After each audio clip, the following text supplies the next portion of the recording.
जय श्री कृष्णा।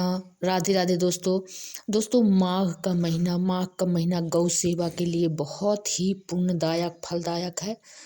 माघ के महीने में गाय की सेवा करना बहुत ही शुभ माना जाता है।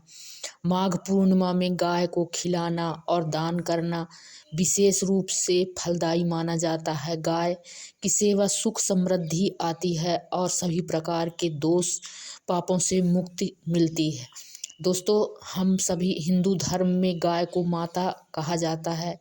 हम गाय को माता मानते हैं। तो आप भी यदि आपके आस पास यदि कहीं गाय है तो आप उसको रोटी और गुड़ खिला सकते हैं। यदि आपके पास नहीं है गाय तो आप किसी घूमती रहती हैं उनको भी खिला सकते हैं, या कि फिर किसी भी धर्मशाला में जाके आप गाय को रोटियां और रोटी गुड़ खिला सकते हैं। नहीं खिलाते हैं आप तो आप पैसे दे सकते हैं उनको, कि या कि फिर आटा दे सकते हैं, गुड़ दे सकते हैं कि आप हमारी तरफ से गाय को आप खिला दीजिए।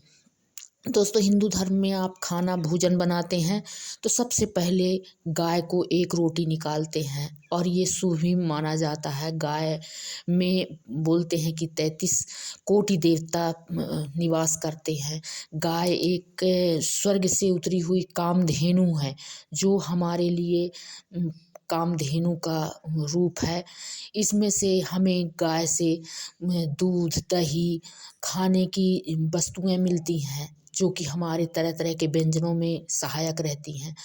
और खाने के अलावा यह हमारे पेड़ पौधों के लिए गोबर से हम हर पौधे में डाल सकते हैं, खाद का काम करता है। इसमें बहुत सारे तत्व पाए जाते हैं। गौमूत्र भी बहुत ही लाभदायक होता है गाय का, तो गौमूत्र भी उपयोग में आता है। इसकी तरह तरह की चीज़ें गौमूत्र से भी बनाई जाती हैं।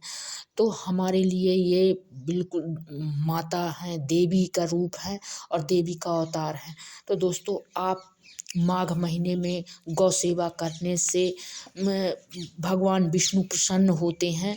आप भगवान विष्णु को प्रसन्न कर सकते हैं। भगवान कृष्ण की आराधना की जाती है माघ महीने में, और भगवान कृष्ण की पूजा की जाती है और भगवान विष्णु की पूजा की जाती है इस माघ महीने में। लोग नदी स्नान करते हैं, नदी में नहाते हैं। नदी में नहाने से गंगा के पुण्य का प्राप्ति होती है। गंगा के नहाने के समान पवित्र माना जाता है। माघ में गाय के को गुड़ रोटी खिलाना चाहिए और हरा चारा खिलाते हैं। जिसके कुंडली में कोई दोष होता है वह दोष भी समाप्त हो जाता है। घर में सुख समृद्धि आती है। दोस्तों, यदि आप नए हैं तो वीडियो को लाइक और सब्सक्राइब ज़रूर करें और शेयर करें। तो माघ हमारे लिए, माघ के महीना हो, वैसे आप 12 महीना गौ सेवा कर सकते हैं। आप गौ की सेवा करिए, गौ पूजन करिए। इसको हमारे हिंदू धर्म में समय समय पर बताया गया है कि इनके त्योहार भी बनाए गए हैं कि आप गौ की पूजा कब कब करना है। तो वैसे तो आप यदि घर में एक गाय जरूर पालनी चाहिए। यदि आप गाय पालते हैं तो उसकी पूजा तो आप निस्दिन कर सकते हैं, उसे रोटी निस्दिन गाय माता को खिला सकते हैं। लेकिन यदि आपके पास नहीं है तो आसपास आपके पड़ोस में होगी या कि घूमती रहती हैं तो उनको भी आप रोज अपने घर से एक रोटी बना करके और आप दे सकते हैं, खिला सकते हैं।